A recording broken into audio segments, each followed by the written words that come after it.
안녕하세요. 오늘 저희와 함께 깊이 파헤쳐볼 주제는 바로 메커스입니다. 투자 관점에서 이 기업 궁금한 점 많으셨죠? 여러분이 보내주신 자료들을 가지고 왔습니다. 네, 다양한 보고서랑 기사들을 보니까요. 이 메커스라는 기업의 현재와 미래, 여러 각도에서 분석해볼 수 있겠더라고요. 오늘 속속들이 한번 파헤쳐보겠습니다. 최근 주가 움직임부터 해서 재무상태, 시장에서의 위치, 또 앞으로 성장 가능성까지 핵심만 속속 뽑아서 정리해드릴게요. 자, 그럼 메커스 집중 분석 지금 시작해볼까요? 우선 이 회사가 어떤 곳인지부터 확실히 알아야겠죠? 네, 메커스 1999년에 설립된 비메모리 반도체 솔루션 기업입니다. 어떤 자료엔 97년 얘기도 있긴 한데 중요한 건 기술력 있는 회사라는 거죠. 가장 주목할 점은요, 그 AMD 아시죠? 원래 자일링스였는데 네네, 유명하죠. 그 회사의 FPGA라는 반도체를 국내에 독점 공급합니다. 프로그래머블 반도체라고도 하는데 FPGA요? 그게 좀 생소한데 왜 중요한 건가요? 그게 뭐랄까 설계를 다 끝낸 다음에도 용도에 맞춰서 회로를 바꿀 수 있어요. 아주 유연하죠. 그래서 AI 개발이나 통신 장비처럼 기술이 엄청 빨리 변하는 분야 있잖아요. 네네. 그런 데서 시제품 만들거나 초기 양산할 때 아주 유용하게 쓰입니다. 메커스가 바로 이 FPGA 분야 절대 강자, AMD의 국내 유일 파트너인 거예요. 유일한 파트너요? 와, 그럼 시장 지위가 엄청나겠네요. 그렇죠. 근데 여기서 또 중요한 게 그냥 물건만 떼다 파는 게 아니라는 겁니다. 단순 유통이 아니다. 네, 고객사가 제품 개발하는 초기 단계부터 같이 들어가요. 기술 컨설팅 해주고 맞춤 솔루션 짜주고 교육까지 제공하는 뭐랄까 토탈 솔루션 파트너 역할인 거죠. 예를 들면요? 스카즘 어떤 회사가 새로운 AI 시스템을 만들려고 해요. 그럼 메커스는 그냥 칩만 주는 게 아니라 이 칩이랑 저 칩 조합하면 성능 제일 잘 나와요. 이렇게 설계하면 개발 기간 줄일 수 있어요. 이런 식으로 기술 지원을 해주는 거죠. 아하, 그러니까 기술 파트너 역할까지 하니까 한번 거래되면 고객들이 쉽게 못 바꾸겠네요. 이게 바로 그 락인 효과라는 거군요. 정확합니다. 네, 그 깊이 있는 기술 지원이 메커스의 핵심 경쟁력 중 하나예요. AI, 데이터 센터, 통신, 방산 같은 첨단 분야 고객들이랑 오래 관계를 유지하는 기반이 되는 거고요. 네, 어떤 회사인지 감이 딱 잡힙니다. 그럼 이제 제일 궁금한 거, 최근 주가 움직임 좀 볼까요? 어제 2025년 10월 13일 움직임이 아주 인상적이었다면서요? 맞습니다. 어제 종가가 25,950원, 하루 만에 5.5%나 올랐어요. 5.5%요? 크네요. 장중에는 26,000원까지 갔었고요. 차트 보시는 분들은 아마 아실 텐데 거래량 실린 장대 양봉이 나오면서 전 고점 뚫으려는 모습이었죠. 상당히 강한 상승세였네요. 특히 그 외국인 투자자들 움직임이 눈에 띄었다고요? 네, 바로 그겁니다. 외국인들이 어제 하루에만 18만 주 넘게 순매수했어요. 18만 주요? 와, 평소보다 훨씬 많은 거죠? 네, 이례적인 규모죠. 이 매수세가 주가 상승을 아주 강하게 밀어 올렸다고 봐야 합니다. 근데 특별한 공시나 뉴스가 있었던 건 아니라면서요. 왜 이렇게 갑자기 외국인들이 몰렸을까요? 시장에서는 어떻게 봐요? 네, 당일 메커스 자체 뉴스는 없었어요. 근데 시장 분위기를 움직인 요인이 한 두 가지 정도로 분석되는데요. 첫째는 메커스의 핵심 파트너, 바로 AMD. 이 AMD의 AI 반도체 사업에 대한 기대감이 엄청 커졌다는 거고요. AMD 기대감. 네, 둘째는 이 기대형을 보고 외국인들이 먼저 움직였다. 선제적으로 매수에 나섰다 이렇게 보는 거죠. 조금 더 들어가 보면 AMD 최신 AI 칩 성능이 생각보다 훨씬 좋다더라. 주요 클라우드 회사들이 그 칩을 막 사려고 한다더라. 이런 소문? 정보라고 해야 할까요? 그런 게 시장에 퍼진 것 같아요. AMD가 잘 되면 당연히 국내 독점 파트너인 메커스도 수혜를 볼 거다. 이런 기대감이군요. 그렇죠. 그 기대감이 외국인 매수세를 확 불붙인 거죠. 결국 AMD랑 거의 운명 공동체 같은 거네요. 그럼 이런 기대감을 뒷받침할 만한 실제 실적은 어떤가요? 최근에 잘 벌고 있나요? 실적 성장세는 상당히 뚜렷합니다. 자료들을 좀 종합해보면 23년에는 매출 857억 원, 영업이익 77억 원, 네. 그리고 24년 예상치는 매출 982억, 영업이익 121억 원, 상당히 큰 폭으로 성장할 걸로 보고 있어요. 물론 자료마다 약간씩 숫자가 다르긴 한데 그건 아마 연결 기준이냐 별도 기준이냐 그런 차이일 겁니다. 전반적인 성장 추세는 확실하다는 거군요. 네. 근데 가장 최근 데이터가 진짜 놀라운데요. 2025년 상반기 실적을 보면요. 연결 기준으로 매출이 전년 같은 기간보다 63.5% 늘었어요. 63.5%요? 네, 영업이익은 71.1%, 당기순이익은 무려 76.8% 증가했습니다. 와, 상반기에만 이익이 70% 넘게 늘었다고요? 대단하네요. 이건 정말 강력한 성장세죠. AI 시장이 본격적으로 열리면서 FPGA랑 관련 솔루션 수요가 폭발적으로 늘어나는 게 이게 진짜 실적으로 찍히고 있다. 이렇게 봐야 합니다. 성장성은 정말 확실해 보입니다. 근데 또 투자일 때는 안정성도 봐야 하잖아요. 회사가 재무적으로 탄탄한지. 그건 좀 어떤가요? 유동자산이 한 304억 원 정도인데 부채 총계는 200억 원 수준이에요. 자산이 부채보다 훨씬 많네요. 그렇죠. 이걸로 부채 비율 계산하면 68.3% 정도 나오는데 보통 100% 미치면 아주 안정적이라고 보거든요. 다른 자료에 22년 기준 부채 비율이 120%라는 얘기도 있긴 한데 그 회사가 쌓아둔 이익, 유보율이라고 하죠. 그게 1800%가 넘어요. 1800%요? 네.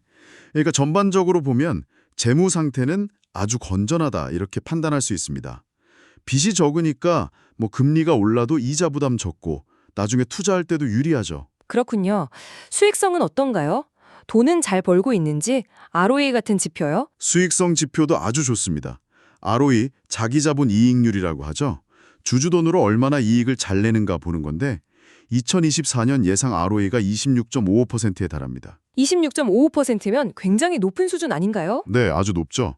자기 자본 대비해서 돈을 아주 잘 벌고 있는 우량 기업이다. 이걸 명확히 보여주는 지표입니다. 재무 안정적이고 수익성도 높고 매력적인데요. 그럼 지금 주가 수준은 어떤가요? 아까 주가 많이 올랐다고 했는데 혹시 너무 비싼 거 아니냐? 이런 얘기는 없나요? PBR이나 PER 같은 거요? 그 부분을 이제 짚어봐야 하는데요. 어제 10월 13일 종가 기준으로 PBR, 주가 순자산 비율이 4.43배입니다. 4.43배요. PBR은 보통 1배 기준으로 보지 않나요? 그렇죠. PBR 비추면 보통 저평가, 그 이상이면 고평가 가능성을 보는데 4.43배면 순자산 가치에 비해 주가가 상당히 높다 이런 의미죠. 그리고 PER, 주가 수익 비율은 34.20배입니다. 이것도 기업이 버는 이익 대비 주가가 34배 정도 된다는 건데 동종 업계나 시장 평균보다 높은 수준이에요. PBR, PER 둘 다 높다는 건 결국 미래 성장 기대치가 주가에 이미 상당히 많이 반영돼 있다 이런 뜻이겠군요. 맞습니다. 현재 밸류에이션은 확실히 좀 부담스러운 수준이라고 할 수 있어요. 그 AI 반도체 시장 성장에 대한 기대감이 주가에 이미 많이 녹아있다, 선반영되어 있다 이렇게 봐야죠. 투자자 입장에서는 좀 조심스러울 수도 있겠네요. 네. 그래서 앞으로 기대만큼 이익 성장을 진짜로 보여주지 못하면 주가가 좀 조정을 받을 위험도 있다. 이렇게 해석할 수 있습니다. 다만 이런 고성장 기술주는 높은 밸류에이션이 쭉 유지되는 경우도 많으니까요. 앞으로 실적이 어떻게 나오는지 계속 확인하는 게 중요합니다. 그리고 주주 구성을 보면 최대 주주 성종현 대표이사 외 2인 지분이 한 38.64% 정도 돼요. 안정적인 경영권을 확보하고 있는 거죠. 외국인 지분율은 약 9.44% 정도인데 아까 말씀드렸듯이 최근에 아주 빠르게 순매수가 들어오고 있다는 게 특징이고요. 네, 밸류에이션은 좀 주의 깊게 봐야 할 포인트군요. 다시 매커스의 강점 이야기로 돌아가서요. 그 AMD 파트너라는 거 말고 또 다른 매커스만의 강점은 없을까요? 사업 포트폴리오 같은 거는 좀 어떤가요? 역시 가장 핵심은 AMD FPGA 독점 공급, 그리고 토탈 솔루션 제공 능력입니다. 전 세계 FPGA 시장 절반 이상을 먹고 있는 회사의 유일한 국내 파트너다. 이건 정말 강력한 해자, 경쟁 우위죠. 특히 요즘 미국이 반도체 공급망 자국 중심으로 막 재편하고 하잖아요. 네, 그렇죠. 이런 상황에서 AMD 같은 핵심 기업이랑 거의 운명 공동체처럼 묶여 있다는 건 전략적으로도 아주 중요합니다. 다른 사업은 없나요? 사업 다각화 측면에서는 자료에 보니까 비메모리 반도체 말고 태양광 인버터 같은 신재생 에너지 사업도 한다고 나와 있긴 해요. 신재생 에너지요? 네. 근데 아직 이쪽 매출 비중이 크지는 않은 것 같습니다. 장기적으로 사업 위험을 좀 분산하려는 시도 정도로 볼 수 있겠죠. 현재로서는 역시 주력 사업인 비메모리 반도체, 특히 AMD 관련 사업에 거의 모든 역량이 집중돼 있다. 이렇게 봐야 할 것 같습니다. 그렇군요. 신재생은 아직 좀 작다면 결국 매커스의 미래 성장은 역시 AI 반도체랑 AMD와의 관계, 여기에 달려있다고 봐야겠네요. 명확합니다. 네. 특히 AMD가 그 엔비디아 잡으려고 내놓은 AI 가속기 있잖아요. 인스팅트 MI 시리즈. 네, 들어봤어요. 이게 메커스의 새로운 핵심 성장 동력으로 지금 떠오르고 있습니다.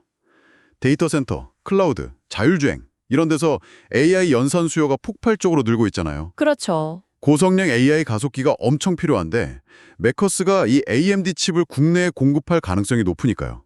그래서 앞으로 한 3개월에서 1년 정도 보면 메커스 주력 사업은 기존 FPGA 솔루션들랑 AMD AI 가속기 유통, 기술 지원 이 두 개가 양대축이 될 걸로 보입니다. 와, 그럼 이건 진짜 본격적인 성장 시작이라고 봐야겠네요. 네, 뭐 그렇게 볼 수 있겠습니다. AI 시장 자체가 이제 막 열리는 단계니까요. 뭐 벌써 정점을 걱정할 때는 아니고 성장 스토리가 이제 시작된다. 이게 더 맞는 관점일 수 있습니다. AI라는 큰 흐름에 제대로 올라탄 셈이네요. 혹시 정부 정책 같은 것도 좀 도움이 될까요? 요즘 미국도 그렇고 우리나라도 반도체, AI 엄청 밀어주잖아요. 네, 그것도 중요합니다. 미국 정부가 추진하는 뭐 반도체 공급망 강화 정책이라던가 IRA, 반도체법 이런 것들이 AMD 같은 미국 기업들한테 직접적으로 도움이 되거든요. 그렇죠. 그럼 AMD가 잘 되면 그 파트너인 메커스도 당연히 낙수 효과를 기대할 수 있죠.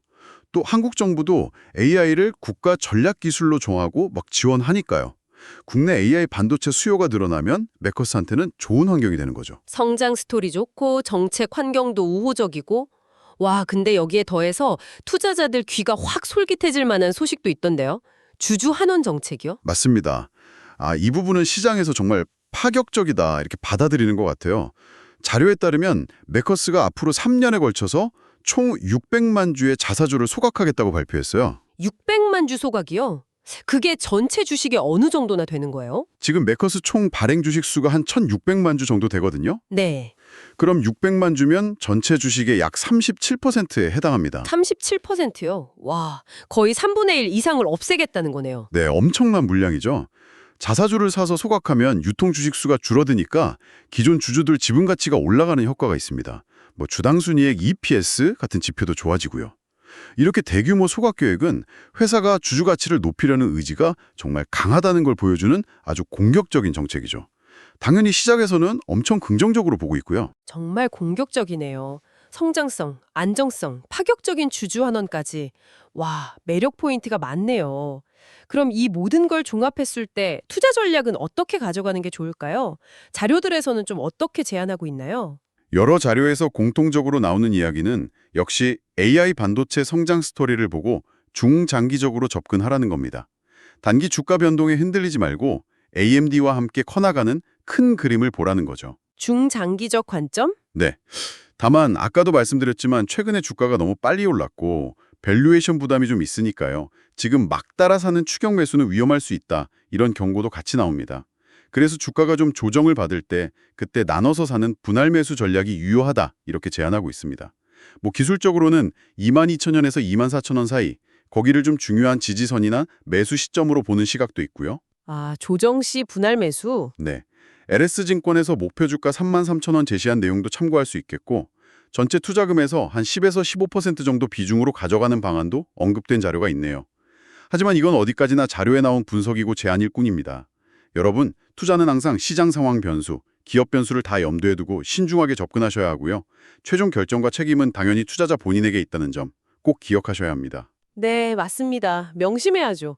아무리 좋아 보여도 위험 요인은 꼭 따져봐야 하니까요. 메커스의 경우 어떤 점들을 좀 주의 깊게 봐야 할까요? 잠재적인 위험 요인이요. 네, 몇 가지 꼭 짚고 넘어가야 할 위험 요인들이 있습니다. 첫째는 역시 시장 위험입니다. AI 반도체 시장, 기술 변화 엄청 빠르고 경쟁 정말 치열하거든요. 새로운 기술 나오거나 경쟁사들이 막 치고 나오면 메커스 위치나 수익성이 흔들릴 수 있죠. 둘째는 핵심 파트너인 AMD에 대한 높은 의존성입니다. 이게 기회이기도 하지만 반대로 보면 가장 큰 리스크일 수도 있어요. 양날의 검이네요. 그렇죠. 만약에 AMD의 기술 전략이 바뀌거나 공급망에 문제 생기거나 아니면 AMD 자체 경쟁력이 약해지면 메커스가 바로 타격을 입을 수밖에 없는 구조니까요. 또 다른 위험은 없나요? 셋째로 아까 좋다고 했던 자사주 소각 정책의 이면도 생각해봐야 합니다. 단기적으로 주주한테는 좋지만 너무 과도하게 자사주를 태워버리면 장기적으로는 성장을 위한 투자 재원이 부족해질 수도 있어요. 연구개발, R&D라든가 신사업 같은 데 쓸 돈이 줄어들 수 있다는 거죠. 넷째는 당연한 얘기지만 주요 고객사가 어려워질 위험도 있고요. 물건 팔았는데 돈 못 받으면 곤란하니까요. 마지막으로 자사주 소각 같은 정책에 대해서 정부 규제나 정책이 바뀔 가능성도 잠재적 위험 요인으로 꼽을 수 있겠습니다. 오늘 저희는 여러분이 보내주신 자료들을 가지고 메커스라는 기업을 투자 관점에서 정말 깊이 있게 들여다봤습니다. AMD의 핵심 파트너로서 AI 시장 성장의 수혜를 직접 받을 수 있다는 점, 강력한 성장 잠재력 확인했고요. 또 꾸준한 실적 성장세, 그리고 정말 파격적인 주주환원 정책도 아주 인상적이었습니다. 하지만 동시에 현재 주가 수준이 좀 높다는 점, 특정 파트너에 대한 의존도가 크다는 점, 또 공격적인 자사주 소각이 장기적으로 어떤 영향을 미칠지 같은 신중하게 고려해야 할 위험 요인들도 분명히 있다는 걸 알 수 있네요. 오늘 저희가 나눈 이야기가 메커스에 대한 여러분의 합리적인 판단에 조금이나마 도움이 되었으면 좋겠습니다. 마지막으로 여러분께 질문 하나 던지면서 마무리할까 하는데요. 과연 AMD의 AI 칩 성공이 메커스에게 정확히 어느 정도의 실적 폭발력으로 이어질 수 있을까? 그리고 그 과정에서 메커스는 단순히 파트너 역할에만 머물지 않고 스스로 어떤 추가적인 가치, 독자적인 가치를 만들어낼 수 있을까? 이 질문에 대한 답을 한번 고민해 보시면 메커스의 장기적인 투자 가치를 판단하는 데 중요한 열쇠가 될 수 있을 겁니다. 단순히 수혜를 받는 걸 넘어서 스스로 가치를 키워나갈 수 있는 기업이 될지 그걸 지켜보는 것도 흥미로울 것 같아요. 네, 의미 있는 질문이네요. 오늘 저희가 준비한 심층 분석은 여기까지입니다. 다음에 또 흥미로운 주제로 찾아뵙겠습니다.